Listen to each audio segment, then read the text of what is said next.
Radiation is something that is always around us and is found not only in the natural world, but also in many natural products that we use.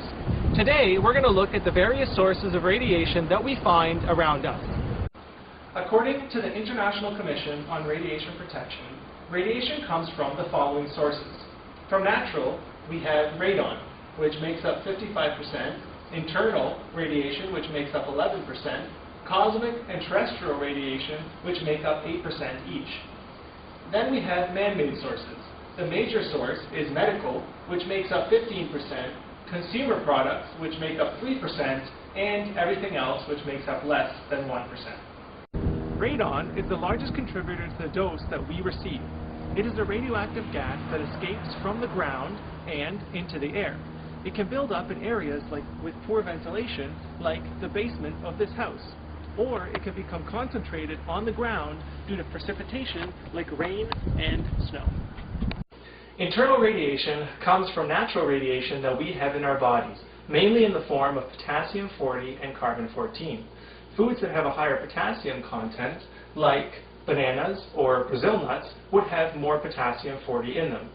Carbon also is an important building block of our bodies, and the small portion of carbon-14 that is found is what allows scientists to tell them how old something is using the method of carbon dating. Cosmic radiation comes from radiation that's incident on the Earth from space, and it varies depending on altitude and on latitude on Earth.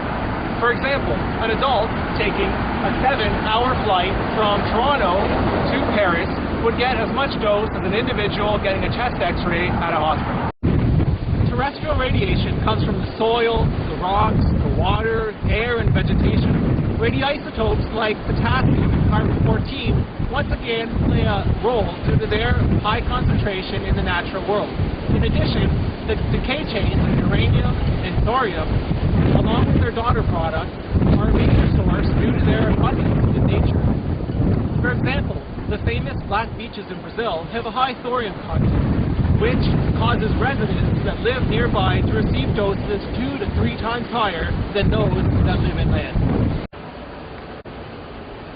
Medical sources of radiation come from diagnostics like X-rays or CT scans, radiation treatment like brachytherapy, the operation of medical devices like the linear accelerator, or the disposal of radioactive waste from the development, production, or use of radiation in medicine. Certain radioactive elements are used for consumer products that we use every day. In some cases, the radioactive elements are used for their radioactive properties, like a common smoke detector or an exit sign at a movie theater. This smoke detector has a source of americium-241, which emits radiation that is absorbed when smoke fills the chamber where it is located. The detector senses this and alarms warning of danger. Other products contain radioactivity due to their method of production and natural materials used. For example, these balance bracelets have become a trendy item across North America and are touted to improve balance and performance for athletes.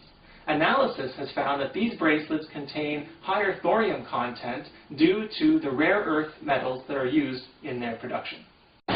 Other sources of radiation which are responsible for less than 1% of the dose that we receive are things like nuclear power, the nuclear fuel cycle, structural radiography.